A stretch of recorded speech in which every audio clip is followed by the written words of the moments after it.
Ruas jalan dari Padang Pariaman menuju Agam yang melewati Kecamatan Sungai Limau kembali terancam putus total setelah 2 titik longsoran terus menggerus badan jalan. Kendaraan harus melewati satu persatu, sementara itu belum ada tanda-tanda perbaikan oleh pemerintah Provinsi Sumatera Barat.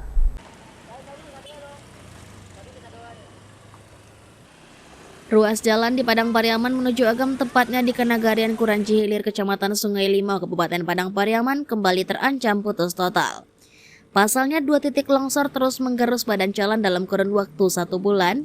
Seperti badan jalan amblas di daerah Padang Bintungan ini, kendaraan hanya bisa dilewati satu persatu karena sebagian badan jalan sudah masuk ke dalam jurang.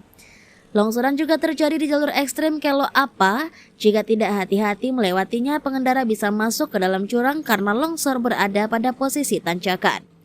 Kendaraan juga harus melewatinya satu persatu. Untuk di Kelok Apa itu, kendaraan yang lewat terpaksa harus antri dan diarahkan masyarakat agar terhindar dari kemacetan dan kecelakaan. Terlihat badan jalan diberi pembatas pasir berisi karung dan ditutupi terpal. Warga kini sangatlah mengkhawatirkan kondisi ini karena tidak tertutup kemungkinan semua badan jalan akan amblas jika terus dibiarkan.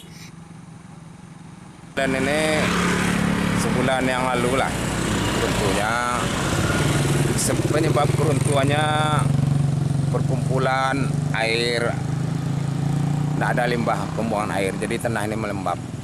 Jadi runtuhnya jarak 2 hari runtuh, jarak 3 hari runtuh. Inilah nampaknya ini. Apa ada kemungkinan semuanya runtuh, Pak?